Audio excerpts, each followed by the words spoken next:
ಈ ಹಿಂದೆಯೂ ಪಥಸಂಚಲನ ಮಾಡಬೇಕಾದ್ರೆ ಅನುಮತಿಯನ್ನು ತಗೊಂಡೇ ಪಥಸಂಚಲನ ಮಾಡಿದೆ. ಅನುಮತಿ ಇಲ್ಲದೆ ಪಥಸಂಚಲನ ಯಾವಾಗ ಮಾಡಿದೆ? ಮತ್ತು ಅವರಿಗೆ ನಾನೇನು ಹೇಳೋದು, ದೊಡ್ಡವ್ರ ಮಕ್ಕಳು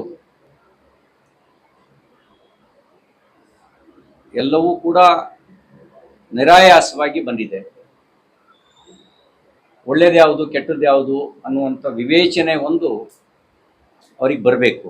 ದೇಶಕ್ಕೆ ಒಳ್ಳೇದು ಮಾಡೋ ಸಂಘಟನೆ ಯಾವುದು, ದೇಶಕ್ಕೆ ಹಾನಿ ಮಾಡೋ ಸಂಘಟನೆ ಯಾವುದು? ಅವರಿಗೆ ದೇಶಕ್ಕೆ ಹಾನಿ ಮಾಡುವ ಸಂಘಟನೆಗಳ ಬಗ್ಗೆ ಒಂದು ಶಬ್ದವೂ ಇದುವರೆಗೂ ಅವ್ರು ಮಾತಾಡಲಿಲ್ಲ. ದೇಶಭಕ್ತ ಸಂಘಟನೆ ಬಗ್ಗೆ ದಿನ ಮಾತಾಡ್ತಿದ್ದಾರೆ. ಆ ದಿನ ಮಾತಾಡೋದ್ರಿಂದ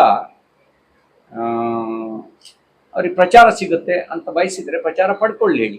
ಸರ್, RSS ಟೀಕಿಸುವ ಬದಲಾಗಿ ಪಾಪ ಪಾಕಿಸ್ತಾನ ಅನ್ನುವಂಥ ಮಾತನ್ನ ಒಂದಿಷ್ಟು ಕಂಟ್ರಿಗಳು ಮನೆ ಪ್ರಸಾರ ಮಾಡಿದ್ರು. ಕಾಂಗ್ರೆಸ್ನವರ ಪಾಪದ ಕೂಸು ಪಾಕಿಸ್ತಾನ.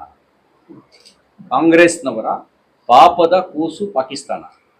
ಪಾಕಿಸ್ತಾನ ರಚನೆ ಸಂದರ್ಭದಲ್ಲಿ ಟ್ರೈಪಾರ್ಟಿ ಅಗ್ರಿಮೆಂಟ್ ಆಯಿತು. ಒಂದು ಬ್ರಿಟಿಷ್ ಸರ್ಕಾರ, ಇನ್ನೊಂದು ಕಾಂಗ್ರೆಸ್, ಇನ್ನೊಂದು ಮುಸ್ಲಿಂ ಲೀಗ್. ಹಾಗಾಗಿಯೇ ಕಾಂಗ್ರೆಸ್ನವರ ಪಾಪದ ಕೂಸು ಪಾಕಿಸ್ತಾನ.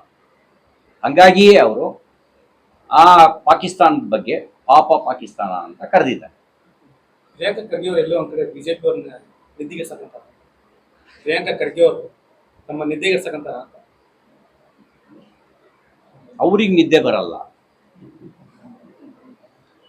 ಬಿಜೆಪಿಯನ್ನು ಟೀಕಿಸದೇ ಇದ್ದರೆ ಅವರಿಗೆ ತಿಂದ ಅನ್ನ ಜೀರ್ಣ ಆಗಲ್ಲ. ಸಂಘವನ್ನು ಟೀಕಿಸದೇ ಇದ್ದರೆ ಅವರಿಗೆ ನಿದ್ದೆ ಬರಲ್ಲ. ಹಾಗಾಗಿ ಟೀಕಿಸ್ತಾ ಇದ್ದಾರೆ.